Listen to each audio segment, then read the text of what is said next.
ეკეთ კვაჭანტირაძე ვარ. დარიალის ხეობაში პრემიერ-მინისტრს ელოდებიან. ირაკლი ღარიბაშვილი პირადად გაიცნობა სტიქიის შედეგებს და სალიკვიდაციო სამუშაოებს, მანამდე კი დაზიანებულ ლარსის საბაჟო გამშვებ პუნქტზე ფინანსთა მინისტრი იმყოფებოდა. დავით ქაშიაშვილი სტიქიის ზონაში მუშაობს და ბოლო ინფორმაციას მოგვაწვდის. რამდენიმე წუთია რაც დარიალის ხეობა ფინანსთა მინისტრმა დატოვა, როგორც ნოდარ ხადური ჩვენთან საუბარში აღნიშნავს, მან მოინახულა ლარსის საბაჟო გამშვები პუნქტი და როგორც მინისტრმა განაცხადა, ზარალი საკმაოდ მაღალია. დაზიანებულია ხელჩანთების სკანერი, რომელიც დაახლოებით 300-400 დოლარი ღირს და დიდი ალბათობით მინისტრი ისევე განცხადებით დაზიანებულია სატვირთო ავტომანქანების სკანერი, რომლის შეძენაც დაახლოებით 2 მილიონამდე დოლარი დაუჯდება უწყებას. გარდა ამისა, ლარსის საბაჟო გამშვები პუნქტში დაზიანებულია ინფრასტრუქტურის საკმაოდ დიდი ნაწილი.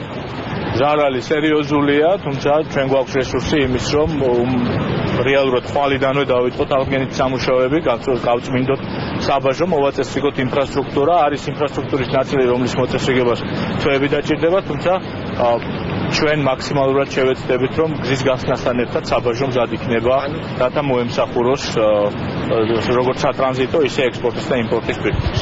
ჩვენ ვრჩებით ადგილზე დარიალის ხეობაში და რამდენადაც მედიის წარმომადგენლებისთვის ცნობილია, ადგილზე ჩამოსვლას გეგმავს პრემიერ-მინისტრი ირაკლი ღარიბაშვილი. ეს დავით ქაშიაშვილი იყო. ამ დრომდე არ არის ნაპოვნი მეწყლის დროს დაკარგული მოქალაქე მაშველები ძიებას ისევ განაგრძობენ, ინტენსიურად მიმდინარეობს სტიქიის სალიკვიდაციო სამუშაოებიც. დაზიანებული ლარსის საბაჟო გამშვები პუნქტი დღეს ჟურნალისტებმაც დაათვალიერეს. ეს დამოწმილი ტერიტორიაა მდინარე დებდორაკიდან ლარსის გამშვებ პუნქტამდე, სადაც ღვარცოფია ჩამოტანილი. მთლიანად დაზიანებულია სომხეთთან დამაკავშირებელი გზა. საკმაოდ დაზიანებული არის როგორც პუნქტი, ასევე ესი მთლიანი გზის საფარი. ძალიან რთული მდგომარეობა არის და როგორც დაინახეთ, გზაზე მიმდინარეობს აღდგენითი სამუშაოები, ჯერჯერობით საბაჟომდე არ მოსულვართ, ალბათ ფინანსთა სამინისტროსთან კოორდინაციაში დავიწყებთ საბაჟო პუნქტის გაწმენდასაც. სტიქიის შედეგად დატბორილია საბაჟო პუნქტი და დაზიანებულია ინფრასტრუქტურა.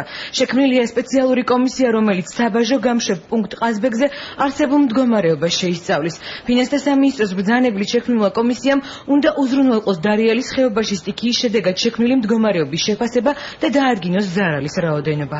ამ შედეგად ჩამოსული შედარებით ნაკლებია, თუმცა საკმაოდ ძლავრი ჩამონატანი იყო, რამაც გაცილებით მეტი ობიექტი დაგვიზიანა, ვიდრე წინა შემთხვევაში. თუ წინათ მხოლოდ 800 მეტრიანი დაახლოებით კილომეტრამდე მონაკვეთი დაზიანდა, უკვე დაახლოებით 2 კილომეტრია დღევანდელ დღეს დაზიანებული. დარიალის ხეობაში 24 საათის განმავლობაში აქტიურად მიმდინარეობს გამწმენდითი სამუშაოები. წმენდნენ ცენტრალურ მაგისტრატს და დროებით გზას. წყლისგან და დაგროვილი მასისგან ჰესის ტექნიკური გვირაბის გაწმენდაც ხდება. დროებითი გზის მონაკვეთის აღდგენას 2 კვირაში ვარაუდობენ. 2 დღეში იგეგმება დაზიანებული გასადენის რეაბილიტაციაც, რის შემდეგაც სომხეთს ბუნებრივი აირის მიწოდება აღუდგება. ამის შესახებ ენერგეტიკის მინისტრმა განცხადება ერევანში ვიზიტი დროს გააკეთა.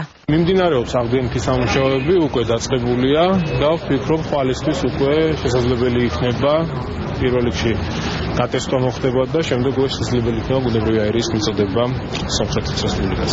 ვლადიკავკაზის მხარის მდინარის მიერ გამორიყული ცხედრის იდენტიფიცირება დღეს უნდა მოხდეს. წინასწარი ინფორმაციით ნაპოვნია თურქეთის მოქალაქე. სამშენებლო კომპანიაში ფერი ადასტურებენ, რომ 36 წლის ჰაქან ილდირმი ლარსის ჰეზზე ოპერატორად მუშაობდა. მეორე დაკარგული ამ დრომდე არ არის ნაპოვნი.